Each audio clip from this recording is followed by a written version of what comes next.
She sat there in silence, staring at the two untouched cups of coffee that had gone cold. Her trembling hands tried to hide the tears in her eyes. It wasn't just another failed doubt, it was the moment she decided love wasn't meant for her anymore. But then, when she least expected it, a little girl ran up to her table and said, "Mister, look, she's all alone." And that one innocent voice changed everything. If you're watching this right now, don't scroll away, because this isn't just a love story, it's about hope, courage, and how one stranger's kindness can rewrite someone's entire life. If it touches your heart even once, don't forget to like this video, subscribe, and share it with someone who still believes in miracles.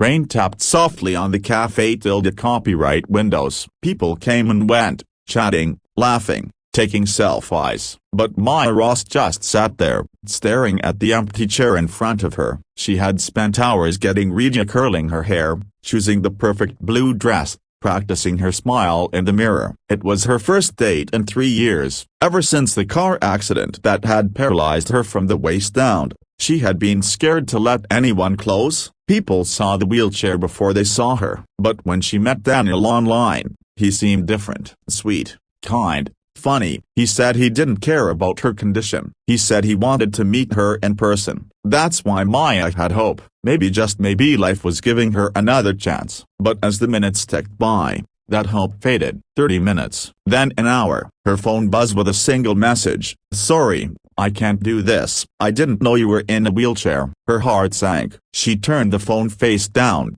blinking hard as tears formed. The Café copyright music suddenly felt too loud, the laughter too cruel. She forced a smile at the waiter, who asked if she wanted to order something else. "No, thank you," she whispered. That's when it happened. A small voice broke through the noise. "Daddy, look, that lady looks sad." Maya turned, startled. A little girl about 6 years old stood near her table, holding a stuffed bunny and staring at her with innocent curiosity. Behind her was a tall man in a gray coat, phone in hand, clearly a little embarrassed. "I'm sorry about her," he said softly, approaching the table. "She has a habit of talking to strangers." Maya wiped her eyes quickly and smiled. "It's okay." The little girl tilted her head. "Why are you sad?" Maya hesitated. "Just a broken bar waiting for someone who didn't come." The girl frowned, then looked up at her father. "Daddy, can we sit with her? Nobody should be alone." The man chuckled awkwardly, but Maya noticed the warmth in his eyes. "If it's okay with you," he said, and just like that, the chair across from her wasn't empty anymore. His name was Ethan Cole, and his daughter was Lily. Maya learned that he was a widowed father. His wife had passed away 3 years ago, leaving him to raise Lily alone while running a company he'd built from the ground up. He was kind, calm, and surprisingly humble for someone who, as she later realized, was one of the youngest CEOs in the city. They talked for hours. Lily showed Maya her drawings. Ethan shared stories about his company, his challenges, his fears as a single parent. Maya told them about her accident, her recovery, her fight to regain her confidence. At first, she expected pity, but Ethan never looked at her that way. Instead, he said, "You're stronger than most people I know." That simple sentence made something inside her heart shift. When it was time to leave, Lily hugged Maya tightly and whispered, "You should come again tomorrow. Daddy smiles when he talks to you." Maya laughed for the first time that night. "Maybe I will."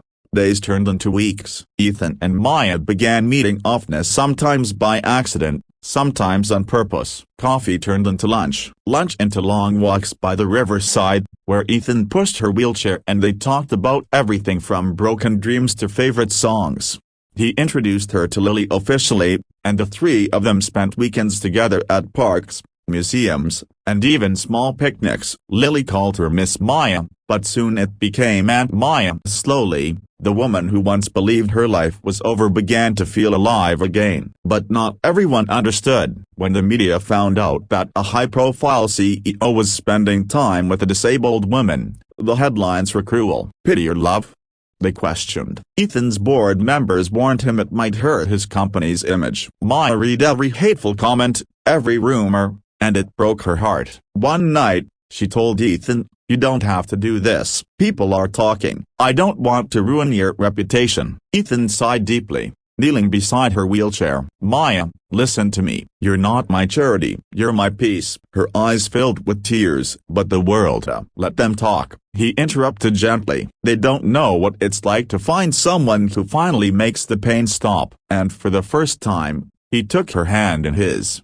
Months passed. Maya became a quiet but powerful presence in Ethan's life and business. He encouraged her to share her ideas for inclusive design at his company. Together, they launched a new branch of the firm that focused on creating technology to help people with disabilities lead independent lives. Maya's story became the heart of the brand, turning pain into purpose. At the launch event, reporters crowded the stage. Cameras flashed as Ethan walked up to the podium. Then he did something no one expected. He invited Maya to join him on stage. "This woman," he said proudly, "wasn't just my inspiration, she's my partner in business, and in life." The audience fell silent. Maya's eyes widened as he turned toward her, smiling. "And before I finish this speech," he said softly, "I need to ask one more question." He knelt in front of her wheelchair, holding a small velvet box. Maya rose a broken bar. "Will you marry me?" Tears streamed down her face as the entire room erupted in applause. She nodded, her voice breaking. "Yes." Lily ran onto the stage, hugging them both as confetti fell from above. Years later, Maya and Ethan ran their company together, raising Lily as their own. The foundation they built went on to help thousands of disabled individuals across the country, offering them not just tools, but hope. And sometimes, when Maya sat by the same Café copyright window where it all began, she smiled, remembering that one rainy evening when she thought her life was over. Because love didn't arrive in perfection, it arrived in kindness, in small moments, in the heart of a stranger who simply cared enough to stop and say hello.